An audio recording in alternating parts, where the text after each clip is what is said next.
Welcome, everybody. My name is Michael Camo. I'm Director of Content for T3 Live, and I'm here with my two best friends in the world, Sami Abusaad and JR Romero, because we are desperate, we are eager, we are hungry to find the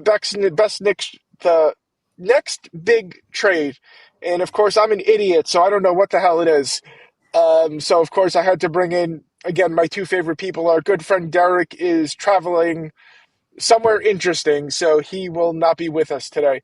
And if you want to learn from Sami and JR, there's links down in the description below to free training from them. Again, click the links down in the description below. So Sami, I think you are still eating, so we will lay off you at the start. So JR, I am a desperate man. I am desperate for more money because the more money I get, the more power I have. And I Okay. don't know what to do. So I'm seeing we've seen silver wake up. Um, biotech had its time in the sun. Like, is there any big trades on the horizon, JR? I think so. We on Monday we called the bottom in Bitcoin on BTC USD, and I proceeded to start getting more involved in the big Bitcoin related names after throwing up in my mouth a little bit. It's gonna be okay.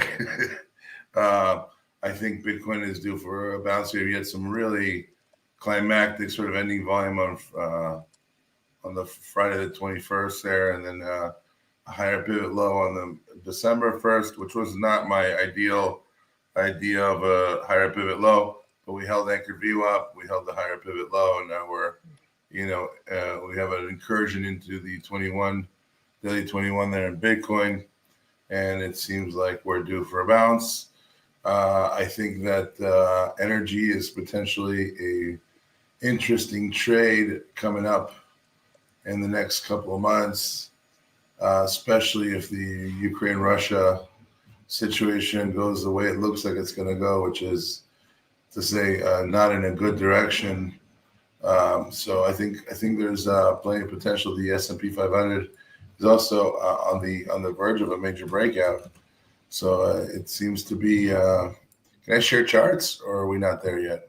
You could share charts if you like. I love charts. Okay.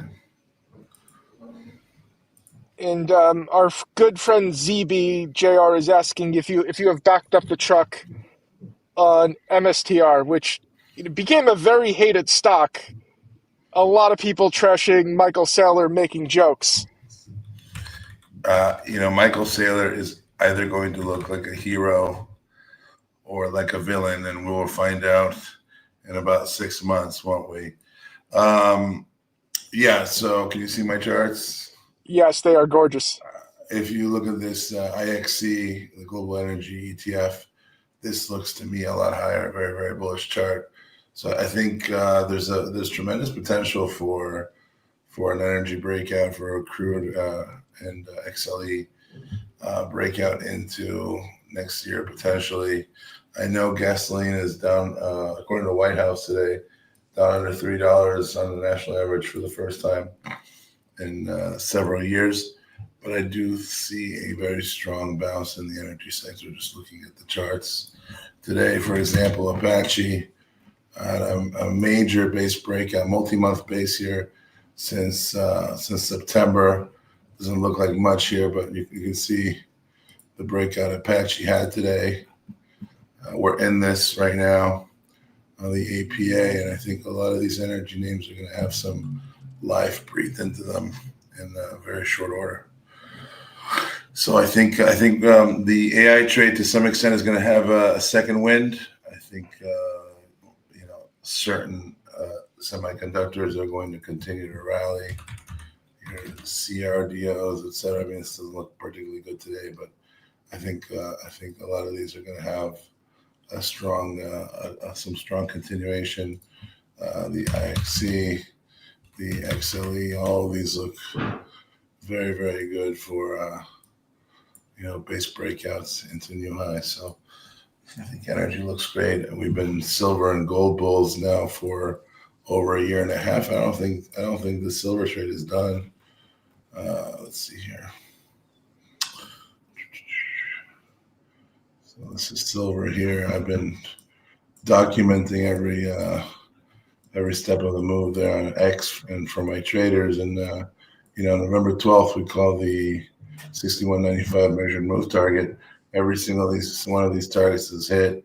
Back when we were making the lows on October 28th, I warned against shorting the two-wave corrective because we're into a recumulative demand zone, and it just exploded higher. So I think silver has more room to go. I mean, incredibly, because this chart looks overextended at this point, but it is what it is. So, well, several things. The SPX into year end looks like 7,100, 7,200. To me, this was the regression channel up here. Your way to wave corrective form, the left side of a inverse head and shoulders. We have a major breakdown failure here at 62.50. Sorry, 65.52, and immediately a piercing reversal with what was it, 5 straight sessions up. We're consolidating very tightly here, holding the 5 SMA, holding the 80 MA, and building a neckline for what looks to me like an inverse head and shoulders. So my upside target 71.23, and then I'm looking for 7,200 to the end of December. Really there. So I think we're going to have a broad-based rally. Things are moving. Retail, a lot of retail names are moving. Energy names are moving. Hopefully we have a more constructive, more broad-based rally and not just watch the Max 7s taking turns rallying and just keeping the market barely alive. And that's what I'm looking for. Love to know Sammy's thoughts, but I'm bullish into the end of the year. I'm in agreement. Thanks for sharing all those ideas with us. Yes, the market is very, very bullish. I didn't think we would bounce so soon last week or the week before. But I mean, incredibly bullish rally, and if we can just consolidate here, then I think we'll be higher into the end of the year. I agree 100%. It's not what I kind of had hoped for, because I was hoping for more volatility, not like this. But we'll see. But yeah, the market is quite something. It's very, very bullish. Yeah, okay, Sammy, what do you think of crypto? Because it does seem like in the past couple of weeks, it did feel like everybody's been, crapping on Tom Lee from Ethereum and Bitminer. Like, do you think a bottom is in for Bitcoin?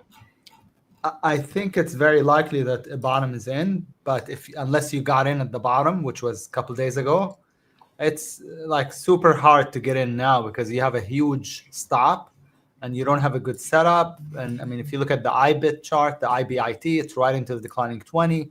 So even though I think there probably a bottom is in, I have to assume that it is. It's not something that you can take advantage of at this point. If we go sideways for a little while, that might give us an opportunity or a way in. But right now, it's too difficult. It's like MSCR. If you got it at the bottom a couple of days ago, okay. But here, I wouldn't touch it. So, so for now, I'm just waiting and watching, basically. And I'm trading the CNK. As we CNK? Speak. Yep. Buying or selling? I'm in it long. I mentioned it in the room as a climactic buy setup. So I'm in it long, not short. Okay, so what should, I'm trying to think of what should people be watching right now? Because everything does seem random from day to day. In the morning, I come in and I see a list of headlines like this big, but the futures, they're up or down 0.1%. I know. It's not the prettiest market I've ever traded at all. So it is a little, it is a little bit sloppy without much follow through from day to day, honestly. So right now, I would say, be a specialist. Don't try to overdo things. Be a specialist. Focus on the one thing that's working for you and ignore everything else. And if there's nothing working for you, then it's okay to take a break also. We don't have to trade every single day and every single week. It's okay to take a break. Yep. Yeah, I mean, can you guys? Sorry, go on, JR. I was first of all going to agree with Sam. Dude, we need to disagree more because these online things with me and Sammy, it's like, yeah, no, I agree. Uh, my approach is as someone who runs both a day trade room and a swing trade room, is pretty parallel. I focus on the names with the strongest sentiment, volatility, and momentum.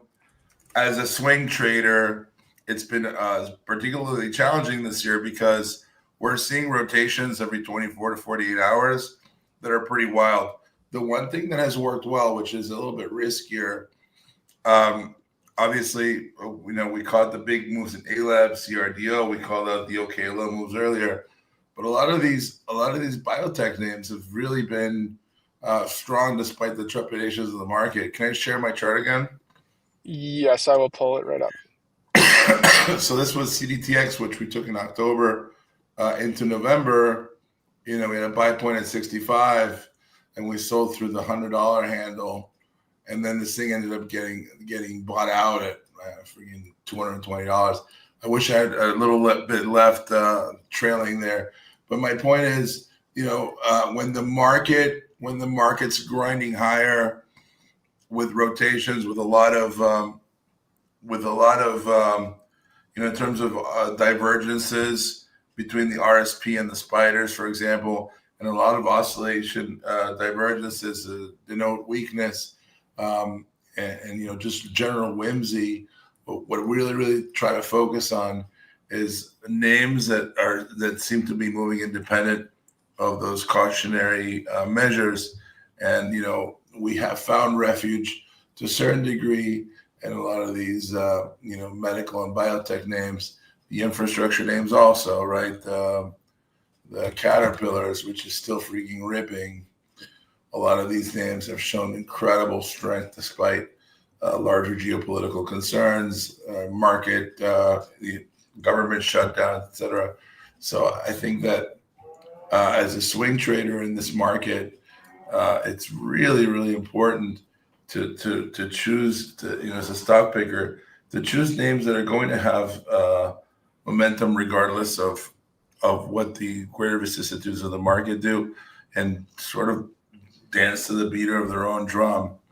It's very easy to swing trade a bull market that's raging higher, that's full of conviction, like we had in April, May. But it's very much a different story to swing trade a market like we have right here, which is in reaccumulation mode. You're getting rid in the SPX here, right? You have a little bit of a battle. You're getting, the late money longs here. The early money longs that bought the 6550s are taking profits, okay, and sitting around waiting to see whether this prior left side overhead supply zone gets absorbed, right? And you have new money longs coming in here, defending the low of the range around 6,800, trying to position for a new move higher. So it's a market that is basically, Wyckoff will call us building a cause, right? You're cycling old buyers, bringing in new sellers. Shorts are positioning for a move, and so your basic consolidation is very, very difficult to swing trade a market that is in this phase of the price cycle, right? We want big transitional moves with lots of momentum, and we're not quite there yet. I think in a few days we may see a nice breakout over the neckline and a broad-based market move with lots of healthy breath, and I think that's where I'm really going to capitalize, get big, get lots of positions on. And one of the things I try to emphasize to my traders is, it's okay that most of our money is made in certain moments of the month or certain moments of the year. You have to be consistent, but it's also true that there are quieter moments. Every year experiences a winter. Every market experiences lulls, and we have to stay very focused and disciplined to make sure that we capitalize on the right moments where the market is strong, and you're going to get that broad-based rally that's going to send the strong names and make them stronger and take them higher and outperform the market.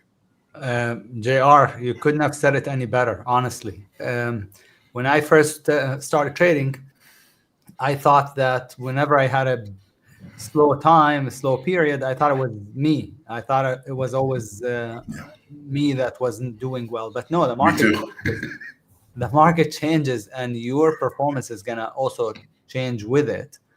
So that's important to understand, because if you're struggling and you try to push harder, it will only make things worse. It's like digging a deeper hole, basically. Quicksand, yeah. It's horrible. Yeah, exactly. So you have to kind of be aware what the market environment is and trade accordingly. So you know when to push it and you know when to lay low. It took me years because nobody told me that. I always assumed that when I was having a hard time that it was me. And I didn't know that, no, it's actually sometimes the market environment is slow. There's no follow through. There's not a lot of good patterns. Like you said, we want to have big transitional moves, not, zigzags, up and down, choppiness. So sometimes it's different. Sometimes you get those Yeah. big moves, sometimes you don't.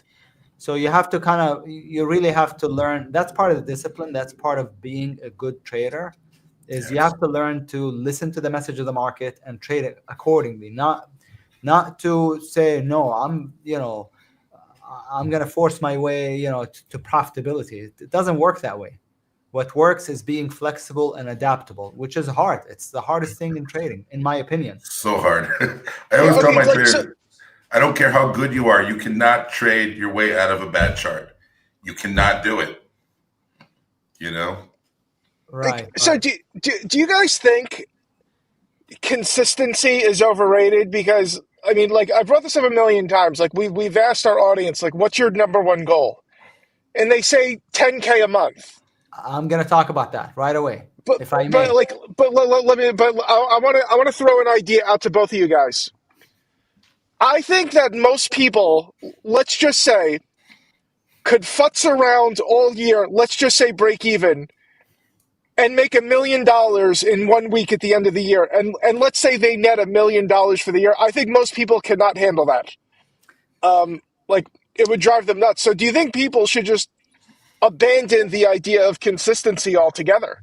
No, they have it all wrong. Unfortunately, we all do. We all did, which is consistency doesn't mean consistent results. It means consistent process, consistent routine. Mental consistency, It, it, correct. it means it means doing, controlling the input. Not, you don't have total control over the output, but you have to focus on the input. So focus on the process, not the outcome. So yes, that's what consistency means. Not making $10,000 every month. That doesn't exist anyway. It doesn't happen that way. I remember 2019. The first 4 months were amazing, and then from May until June, or no, until July, I mean, I struggled. That's 2019. It's not too long ago. And then in July, August, the earnings played made 350,000 in like a month. So okay, so where's the consistency? No consistency, because I did well the first 4 months, really poorly the next 4 months or so, and then amazing couple months, and then it was slow again up until COVID.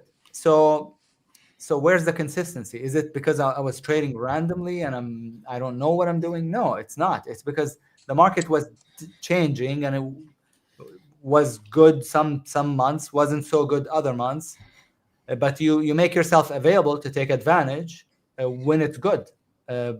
That's the thing, is that people sometimes say, well, it's not a good environment, and they stay laid back even when the market proves itself, even when the market gives them opportunities. So that's the most difficult thing about trading, is learning how to adapt, learning how to flow with the market, to go with it, rather than be stuck in your own way and for trying to force things your way. It doesn't work that way. Honestly, it doesn't. Okay, so My do you my ever find mentor your Michael once told me, this is a great quote. You'll be consistent when the same guy shows up to this trading desk every day, willing to read what the chart actually says. Right? That is a good quote. Yeah. So that stuck with me forever. Because I used to show up, if I did great the first day on a Monday, I would be pissing vinegar on Tuesday. The market had changed, and I was trading today. I was trading in the moment, but I was trading yesterday's moment. And the market changes on you every day. Okay, so do you guys ever find yourself hitting a psychological bottom where you're pissed off, you're angry, and you're thinking, all right, I've had enough of this bullshit. I'm moving on to something else right when things turn around? It's never happened in. I've been trading. I went full time April of 2007. So almost 20 years full time, and part time since 2020. I mean, since 2004, 2005. So it's never once crossed my mind that I should do something else, like open a Subway or something. I mean, I know what I know. This is what I'm meant to do. I know this is my game. I mean, know I'm good at it. But I know that even if you're really good at it, sometimes you're going to struggle because the market's environment isn't great. So I know I know what's under my control, which is me, which is what what I do every day. That's what's under my control. The market is not under my control. When it's really good, I know how to take advantage of it. When it's slow, that's when I need to lay low. And that's all there is to it, honestly. Okay, so JR, where are you on the emotional scale? So Sammy is on like the stable side, and I am the exact opposite. I will have multiple existential crises in the course of one day. So JR, like, how like cranky do you get when things aren't going your way? Well, the thing is, in January of 2000, December of 1999, I thought I was Peter Lynch. I thought I was Nicholas Darvis, made millions of dollars. I thought I was God's gift to day and swing trading, and I had a very quick bump into reality where I lost all my money, and then proceeded to borrow 6 figures worth of additional capital twice, only to completely destroy those accounts in a matter of weeks. So yeah, it was a different time, and I was a very young man. Sammy is much more emotionally intelligent, I think, and mature than I was at 23. So I had a very different approach. I think that once what most people who are involved with the markets and are novices don't really understand the very nature of what we really are supposed to be doing. There's a performative aspect of it, and social media makes it worse. You have these people trading out of Maseratis and private planes and doing all this nonsense. And they don't really understand this business. I certainly didn't understand this business, which obviously requires tremendous amount of level-headedness, patience, risk management, money management, concentration, and the total absence of the ego when it comes to making decisions. And I was certainly not ready for any of that in my early 20s. So it took me a while to understand, the true nature of what it is we're doing here. I haven't had any I quit moments since 2005 or whatever, but it was a very rough start for me for sure after the .com crash. Okay, let's talk about ego, because you do need an ego to get in this business in the first place, because it's definitely a full-on outlaw, eat what you kill environment, and most people do not succeed. So I feel like you do need an ego to get started in the first place, right? You need You need fire. very strong. You need fire. You need Yeah. passion. You need energy. You need that determination, that drive. Yes. Gameness. What the F is ego? Who has to do with it? We don't need ego. We need competitiveness. Sure, I have all the competitiveness in the world. I have all the drive and the energy in the world to make when I'm.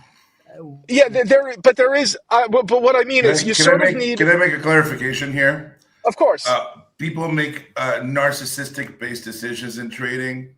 Their need to be right is much more important than the need to do things correctly. And so their people's egocentric need for being right, and which is a narcissistic impulse, gets them into a lot of trouble. You need to be highly competitive and have a very strong ego, strong sense of self, but the ability to recognize when you're wrong quickly and manage your losses is like it's like breathing, man. If you're not gonna do that, you're gonna be wrong a lot in this business. You got to take a loss well.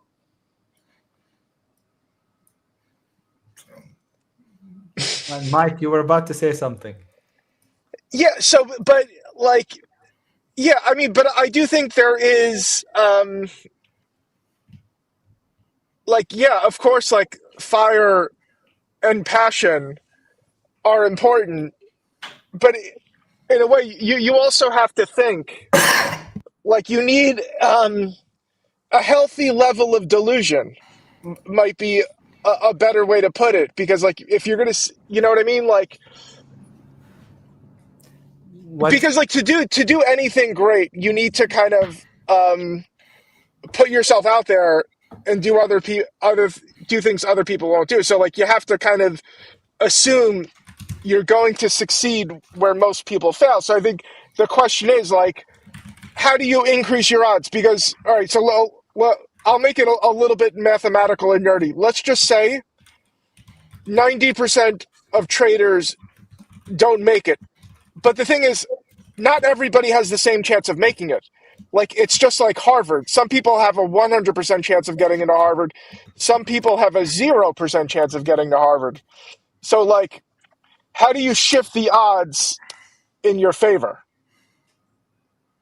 I mean, there's a lot of things that you can do to shift the odds, but the first thing is this something that you actually, is this what you really want to do? Is it, so you start with that. Is this something that you really want to do?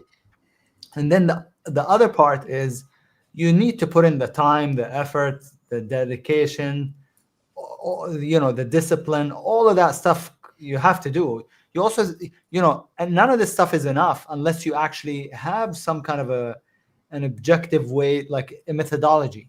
Like some people think, okay, well, I'm an ex-soldier, I'm a whatever. I have the discipline and I have the drive. Yeah, but I mean, you also need to learn technical analysis if that's what you want to do, technical analysis. So there are a lot of things that it's all under our control, but there are things that are also, you have to start with, is this what I want to do? Like, is this what I want to do? If you think it's an easy way to make a lot of money, it isn't, because if you make a lot of money quickly, you're hooked already. And so you end up giving it back. So it's not an easy way to make a lot of money, because it can be. You can flip a coin and just buy an Apple, and it might go your way for a month or so. But my point is, the first thing is this what you really want to do? If it is, then there's plenty of stuff that you can do to stack the odds in your favor. But decide whether this is what you want to do or not first. Yeah, I think the tricky thing is because like we talked before about how like you control the inputs, you can't necessarily control the outputs. But I do think in a lot of cases people are strictly attracted by the outputs. Like because I mean, like I've seen people say like some crazy things, like they just assume they can make like millions of dollars a year trading, like when they've never done it, because they just think, okay, I learned this chart method. And so I wonder if you could test people on how easy they think it is, because I'm willing to bet the people that think it's easy will always fail, and they probably have a list of 10 other things they did that they thought was easy before this. I don't disagree. I think you're absolutely right. I just think that people need to be reasonable. That's one of the qualities that we all need to have to live, I think, a meaningful life, but also to trade well. You need to be reasonable. If you think, oh, I'm Don Juan, I'm the best of the best, and I'm gonna make $10 million. Oh, maybe, but what on on what basis? Sorry. It's okay, Sammy. No, I mean, yeah, it's like a lot of people think they can compete with, I don't know, Druckenmiller or Paul Tudor Jones. I mean, it's anything. People starting anything in life. Like I've had it myself, where like people start something new and they fantasize about these huge magical things that could happen in the No, but future. you have to have That's what the some base. marketing. You have to have like, you can't just come up with, I'm going to make $10 million. I'm going to make 100 million. I'm going to make 10,000. If you just come up with random numbers like that, I'm sorry, you're an idiot, because you have to think, okay, I want to make $10 million, but is it reasonable to expect to make $10 million? What would I need to do to be able to make $10 million? Do I have any objective way to be able to forecast that the $10 million that I want? So if you just come up with random stuff, it means you're lazy, mentally lazy. With a $30,000 account. Yeah, on $1,000, on a $500 account, I'm going to make $1 million. Is that possible? Do the math. Is it actually even possible? So that's the thing, is you can't be mentally lazy and expect to beat the sharks on Wall Street, expect to beat everybody on Wall Street. And while you're mentally lazy, coming up with random numbers like this, because that's what your ego wants, it's never going to happen. You're not serious enough. That's what it means. If you're serious enough, you'd actually think it through. You would do the mental work. You do the math, maybe. If you're serious enough, you think you're serious, but you're not serious enough. Most people are not serious enough. I'm sorry to say. No, they fundamentally misunderstand what this business is all about, which is the very, very careful curation of risk and money management over time, so that you can grow accounts. I mean, I tell my newcomer, my novice traders, if you have a $50,000 account and you're making $200-300 a day steadily, with small losses, you're doing a tremendous job. You have, especially, I'm talking about novice traders, of course. Expert traders will use leverage more expertly, more carefully, and more adroitly. But imagine you're in a martial arts competition, right? Any 200-pound man has a chance of getting lucky and knocking out Mike Tyson. Okay, there's a puncher's chance. Okay, and what happens is most novice traders get involved in the stage 3 of the market. You've had that massive move. People are FOMO'd out. They come in the last few weeks of a bull market. They make all this money because they had a puncher's chance in the bull market. And before you know it, okay, the stats are no longer in your favor. You don't have a puncher's chance. You have a chance of jumping up in the air 6 feet, putting on a flying triangle on Anderson Silva, and submitting him in the UFC. That's not going to happen.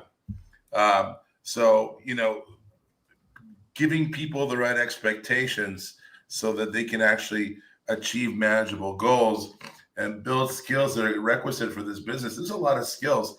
Technical analysis takes years to master. Money management, risk management, the behavioral change in your psychological composition, for me, took years to run toward risk, accept risk, take losses properly.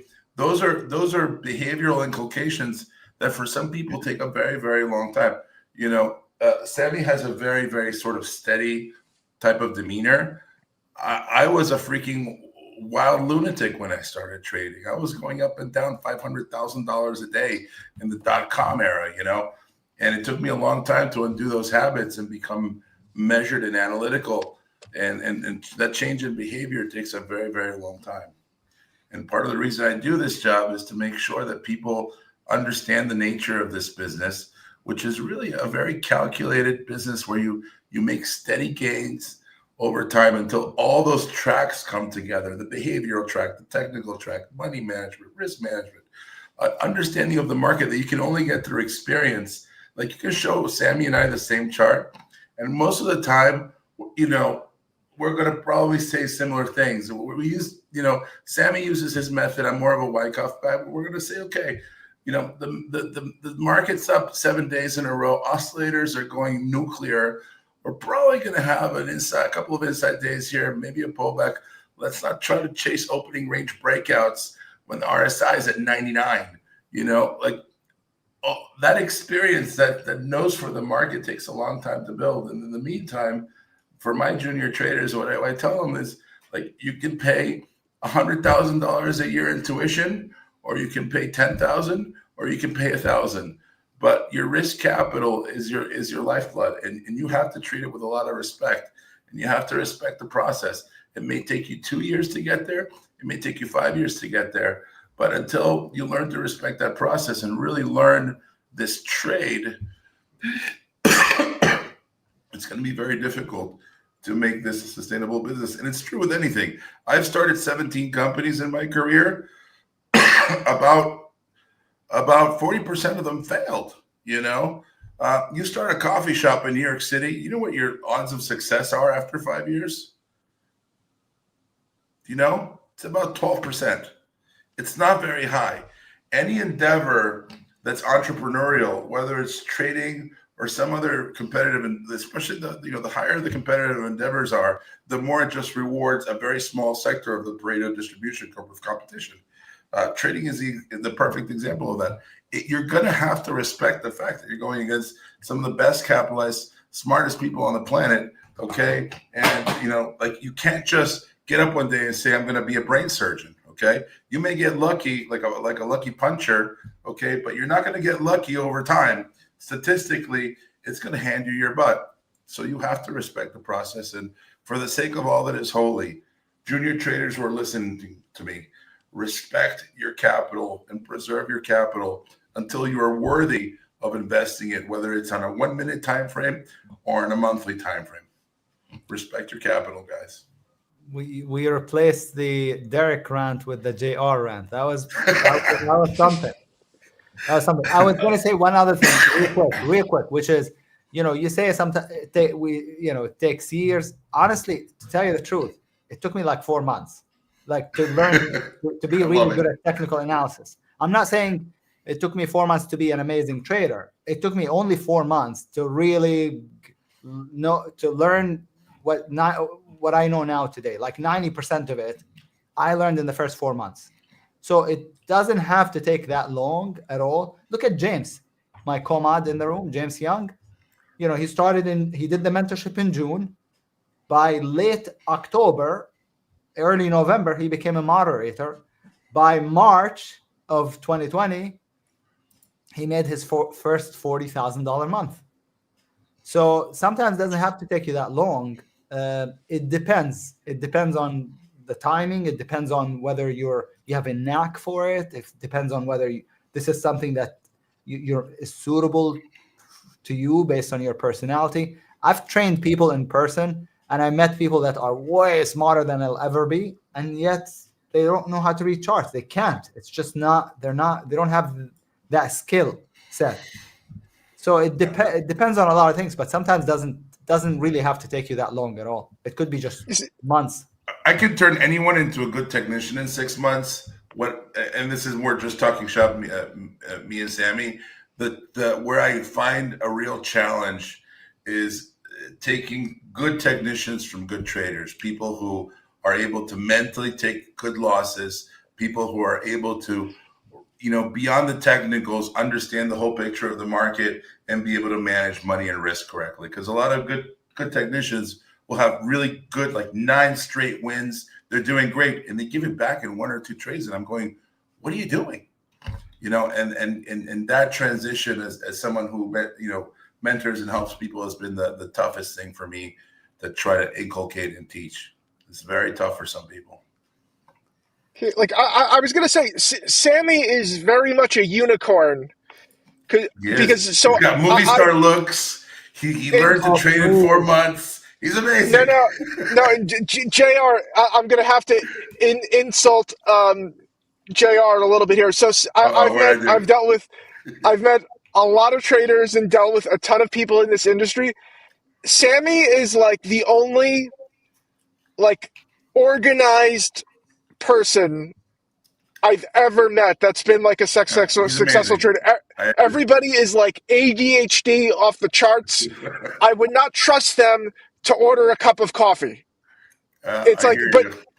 Sammy and I have done like worked out some fairly complex things with literally DMs, and it's very simple. But with traders, they're usually so scatterbrained, they are completely all over the place. So I find Sammy to be like very much a unicorn because Monica knows exactly what I'm talking about. She's in the comments. But yeah, but I like believe it. Sammy is this like very like hyper organized, regimented person. Like most traders I've seen are like tornadoes. I'm just a boring dude. You don't want to be friends with because you'll just get bored to death. This is my Sammy's like going out at like 2 in the morning and getting into bar fights and stuff and stealing I'm gonna cars. take Sammy ice fishing in northern Idaho with a couple of cases of beer. We'll get the wild man out of him. Don't you worry. Ice fishing. I want to go ice fishing. You're welcome. I think we need to start doing like psychological profiles on our customers. So we might have to. I mean, we might have to kick some people out of the rooms, like JR. Like we might have to kick out some people from your room if they're not at JR's minimum psychological power level. Oh my god, that is so mean. I love my traders, man. We'll have to. Doing great. I don't. I don't know. We're gonna have to do something. I wish we could like. I know companies that have done this, but actually like scan people's brains and like if we could figure out like where they need to go. Listen, not everybody's the same. I have some traders who are successful. They make giant amounts of money when they're right. They take huge losses, which is not my style, but it works for them. You have to adapt your style to what your personality type is. It's just one of those things I've learned. That's why certain, like Sammy has the pristine method is amazing. And it's shown its results over time. A lot of people can't trade that method, just like a lot of people can't be turtles, or whatever else. I've seen people find success in ways that make me cringe beyond measure the way they're trading the markets. And, I just have to respect that this is how they do it. And as long as you're making money consistently, man, I don't judge. I've seen it all, dude. Trust me. Listen, nobody. Like, no comment. I think this is an important life lesson. If it's working, it's working. That's what I tell my guys. If whatever you're doing is working, keep doing it. Just manage risk. Yeah, and I would recommend to everybody Google the term replication crisis. Google the term replication crisis, and so there's a huge problem in science is that most studies cannot be reproduced. So they are bullshit for one reason or another: corruption, bad data, bad design, whatever it is. So it's shocking how little we know. So if you happen to find whatever it is in life, if you find something that's working, don't argue with it. Okay, I think that is going to close us out. This was definitely one of my favorite episodes. You're in a very philosophical mood today, Kumbo. I guess, dude, there's a lot going on. One of your favorite episodes, Derek is not here. That's the only thing I can think of. Uh-oh. The mudslinging has begun. All right. I just logged in for the Tesla rants. I'm a little disappointed, I gotta say. Those are listen, the only reason we're having this conversation is because this market is it's hard to talk about. Literally 5 minutes in, I'm like, what the hell am I going to ask? Literally, I have no question. I have no goddamn questions to ask. There's nothing to talk about. This market is day trader Disneyland. There's a lot to talk about. It's full of opportunity everywhere. Yeah, but I'm too stupid to know what the hell happened the last 10 minutes. All I'm is Nvidia's up, Nvidia's down. I don't know. Nvidia is not where the money is right now. Leave it alone. That's my suggestion to you. Correct. I'm long Nvidia for the first time in forever. So Nvidia has become an index more than a stock at this point. Just leave it alone. All right, that is going to close us out. Sammy, everybody have a wonderful day. It was great to see you guys. Everybody in the audience have a wonderful, beautiful day.